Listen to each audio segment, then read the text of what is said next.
Darling నా కోసం ఒక పాట పాడేమే. పాట ఇలాంటి పాట కాదు, మన ప్రేమ ఉట్టిపడేటట్టు ఉండాలి, రియాలిటీ కళ్ళకు కట్టినట్టు ఉండాలి. రీమిక్స్ చేసి పాడతానైతే. ఎట్టను పాడు, ప్రతి ప్రేమికుడు ఫీల్ అయి పాడే మార్గం ఉండాలి.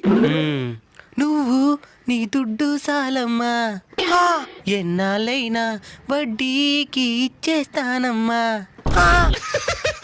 నువ్వు నీ ఆస్తి చాలమ్మా, ఓ కాకమ్మ ఎవరు ఇక గురుతేరారమ్మా. నీ దగ్గర దుడ్డుందే అది నాకు కావాలి, కాబట్టే ప్రేమున్నట్టు యాక్టింగ్ చెయ్యాలి. దుడ్డో ఓ దుడ్డో నువ్వు నాతోనే ఉండో. ఏ దుడ్డుంటే ప్రేమే వస్తాది, దుడ్డుంటే కేరింగ్ వస్తాది, దుడ్డుంటే ఇంకెట్టున్నా సరే పెళ్ళైపోతాదే. నరకరిందా